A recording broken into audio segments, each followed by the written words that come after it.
இனிமே உங்க வாழ்க்கை வரலாறு கேட்ட மாத்திரத்தை வேலைகளாக சாதிக்கலாக வாழ்ந்தோம். சத்திய வாழ்க்கை திரும்பி வாங்குங்க. சத்தியம் வாழ்க்கை கீர்த்தி ஓங்குக. 7வது மயானத்தில் நின்று கொண்டிருக்கின்ற பொழுது 1வது மயானத்தில் மணிகண்ட காட்டிலே யாரோ ஒரு பெண்ணுடைய அவலக்குரல் கேட்கின்றது. என்னவென்று என்னவென்று என்னவென்று பார்த்து வருகிறேன், என்னவென்று பார்த்து வருகிறேன்.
நான் பெற்ற செல்வமே, மயானம் இன்னும் எத்தனை தூரம் இருக்கிறதோ தெரியவில்லை மகனே.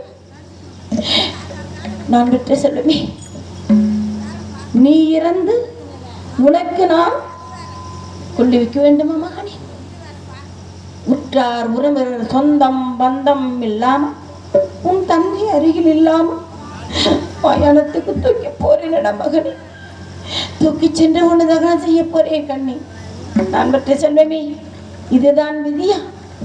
நமக்கு வந்த விதி யாருக்குமே வரக்கூடாதுடா மகனே. நான் பெற்ற செல்வமே, போரே நீதோ போரே நீதோ போரே நீதோ போரே நீதோ போரே நீதோ போரே நீதோ உடலை போரே நீதோ போரே நீதோ போரே நீதோ உடலை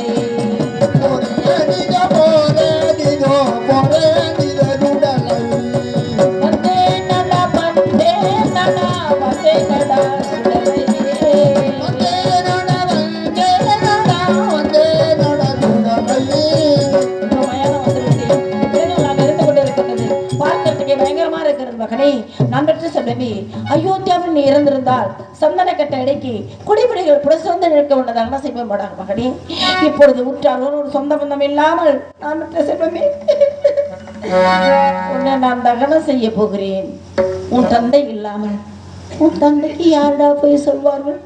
நான் பெற்ற மகனே, இருந்த செய்தி தெரியவில்லையடா, தெரியப்படுத்தவும் முடியவில்லையடா மகனே. யார் போய் சொல்லுவா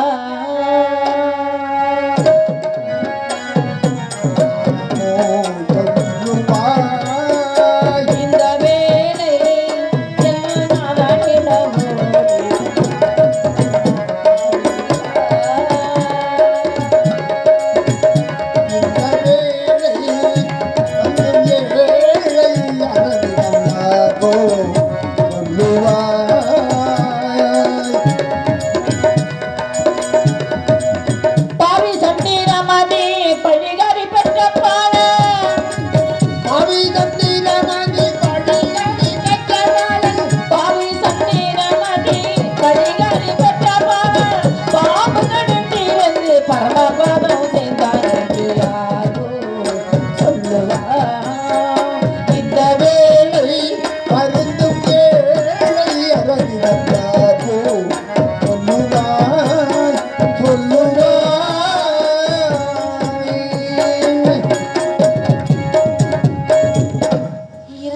சொல்வதற்கு நாதி இல்லையடா மகன்.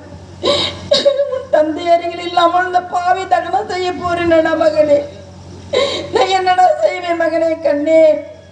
நான் பெற்ற செல்வமே, அப்ப காச திண்ணை பாடு பாய் மகனே.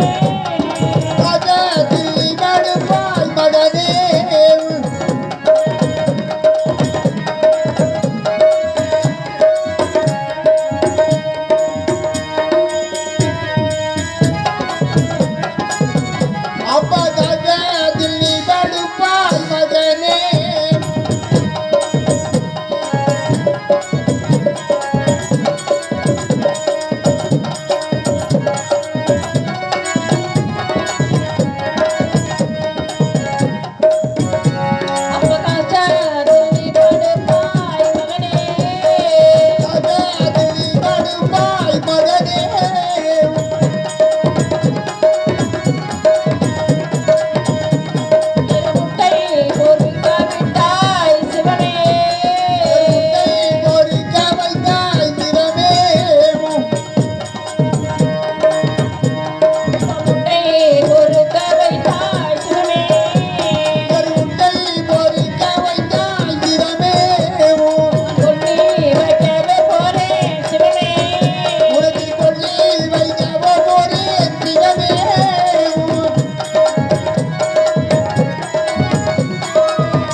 கண்டே தேவதாசா, நீ பிறந்த நாளை முன்னிட்டு உன் தந்தை தான தர்மங்கள் வழங்கினாருடா.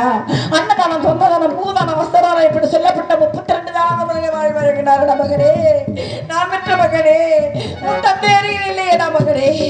உண்மையாக சத்தியமாக சத்தியத்தை காத்துவது உண்மையாக இருந்தால் உன் தந்தை நீ எறிவதற்குள் இப்போது கொல்லி வைக்க போறேன். கொல்லி வைத்து விட்டேன். நீ எறிவதற்கும் உன் தந்தை உன் முகத்தை பார்க்க வேண்டுமாடா மகனே. தெய்வமே